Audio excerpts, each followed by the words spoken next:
Hello aspirants, this is Zahir and welcome you back to SSB Crack Exams. Recently Sri Lankan president Ranil Wickremesinghe ji new Delhi के दौरे पर आए हुए थे और प्राइम मिनिस्टर नरेंद्र मोदी के साथ उनके कई सारे हाई लेवल डेलीगेशनल टॉक्स भी हुए थे। इसी डिस्कशन में चलते 13th अमेंडमेंट का भी जिक्र हुआ था।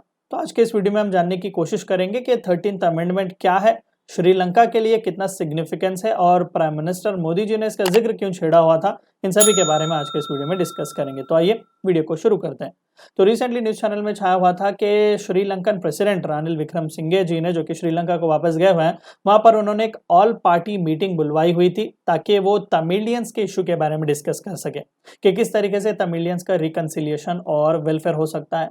अब ये किया कि उन्होंने, देखिए अगर आपको याद हो तो कपल ऑफ डेज बैक ही वो न्यू दिल्ली पर आए हुए थे, दौरे पर आए हुए थे और वहां पर प्राइम मिनिस्टर नरेंद्र मोदी जी के साथ उनके डिस्कशंस में प्राइम मिनिस्टर मोदी जी ने ये कन्वे किया हुआ था कि जो तमिलियन कम्युनिटी आइलैंड नेशन में श्रीलंका में जी रही है, उनके लिए एक लाइफ ऑफ डिग्निटी प्रोवाइड करना आपकी जिम्मेदारी है। और साथ ही साथ उन्होंने ये भी आश्वासन जताया कि जो विक्रमसिंघे जी की सरकार है वो कमिटेड रहेगी कि वो 13th अमेंडमेंट श्रीलंकन कॉन्स्टिट्यूशन को इम्प्लीमेंट करेंगे, जो कि इंडो श्रीलंकन अकॉर्ड ऑफ 1987 से ट्रेस किया जा सकता है, और साथ ही साथ प्रोविंशियल काउंसिल के इलेक्शंस भी वो होल्ड करेंगे। तो डिस्कशंस यहाँ पर हुए थे। तो थोड़ा बहुत पहले मैं आपको ये इंडो श्रीलंका अकॉर्ड के बारे में बता दूं।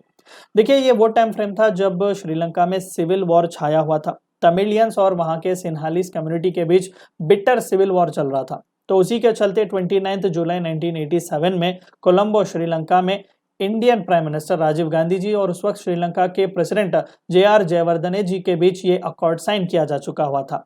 देखिए इनिशियली यहाँ पर कई सारे कॉन्स्पिरेसी थियोरीज भी हैं कि इंडिया तमिलियन कम्युनिटी को इनिशियली जो श्रीलंका में उन्हें सपोर्ट करता आया, आर्म्स वगैरह सप्लाई करता आया, लेकिन बाद में उनका साथ उन्होंने छोड़ दिया और श्रीलंका के साथ उन्होंने पीस अकॉर्ड साइन किया हुआ था। तो ये श्रीलंकन सिविल वॉर को एंड करने के लिए ये अकॉर्ड साइन किया गया था और ये अकॉर्ड के साथ ही साथ इंडियन पीस कीपिंग फोर्सेस को श्रीलंका में भेजा गया था।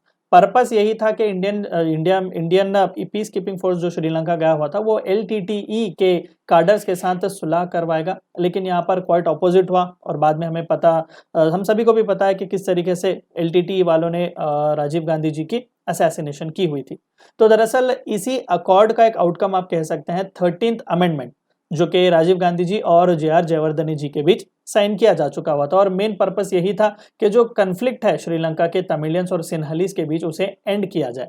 अब देखिए ये ऐसा टाइम फ्रेम था जब तमिल इंसर्जेंसी बहुत ही मोमेंटम गैदर कर रही थी श्रीलंका में, और सरकार और LTTE यानी कि liberation tigers of Tamil Eelam, जो कि तमिलियन कॉज के लिए श्रीलंका में लड़ रहे थे, इन दोनों के बीच बिटर रेवलरी चल रही थी, ब्लडशेड हो रहा था और तमिलियन स्टेट, एक सेपरेट तमिलियन स्टेट के लिए यहाँ पर डिमांड किया जा रहा था। मिलिट्री कैंपेन भी चलाया गया था LTTE द्वारा। आखिर में 2009 में प्रभाकरण, जो कि हेड थे LTTE के, उनकी मौत के साथ ही ये सिविल वॉर वहां पर खत्म हो चुका हुआ था।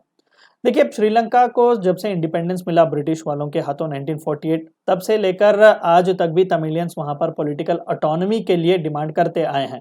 यहाँ पर आप मैप देख सकते हैं, ये पूरा नॉर्थर्न रीजन और ईस्टर्न रीजन जो शेडेड है, यहाँ पर हमें ज्यादातर तमिलियन पॉपुलेशन देखने को मिलेगा और यहाँ पर जो तमिलियंस है वो ज्यादातर ऑटोनॉमी के लिए डिमांड करते आए हुए हैं।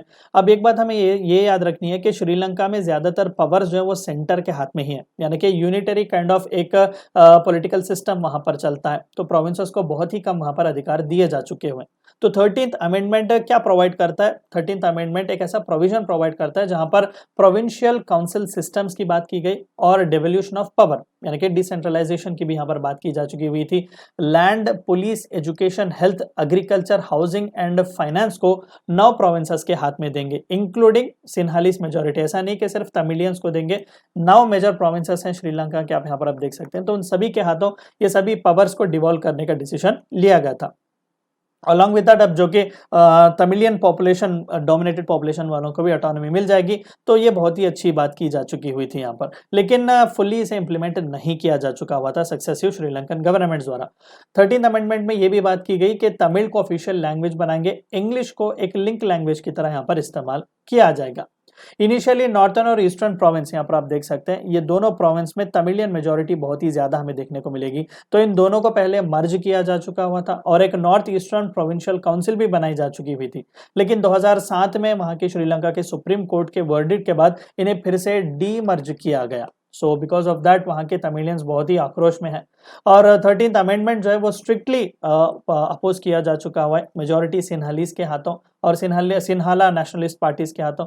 उन्हें ये लगता है कि इस तरीके की ऑटोनॉमी अगर प्रोवाइड करेंगे 13th अमेंडमेंट की वजह से तो वो यूनिटरी नेचर जो श्रीलंका के स्टेट का है उसे अंडरमाइन करेगा और साथ ही साथ कई सारे सिन्हालीज पार्टीज इस अकॉर्ड को इंडिया के इम्प्रिंट की तरह या फिर इंटरवेंशन की तरह देखते हैं कि जिस तरीके से वहाँ पर राजीव गांधी जी गए हुए थे, अकॉर्ड वगैरह साइन किया हुआ था और डिमांड्स किए हुए थे, तो श्रीलंका के इंटरनल मैटर्स में किसी दूसरे कंट्री का इन्फ्लुएंस ना हो। This is how this accord has been looked by most of the Sinhalese party. लेकिन मोर ओवर श्रीलंका की सरकारें अलग अलग लीडर्स के नेतृत्व में अलग अलग काइंड ऑफ यहाँ पर प्रोमिस वगैरह किए जा चुके हुए हैं, लेकिन ज्यादातर जो लीडर्स हैं वो तैयार नहीं थे लैंड और पुलिस पार्ट्स को इन 9 प्रोविंसेस के हाथों में देने के लिए।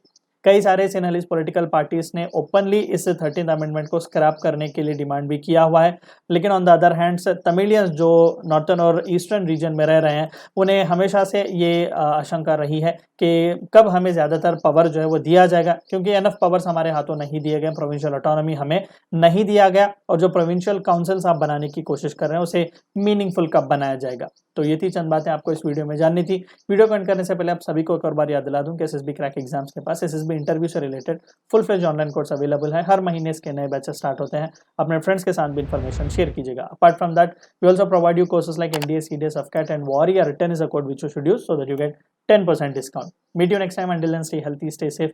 Thank you for watching my video. जय हिंद।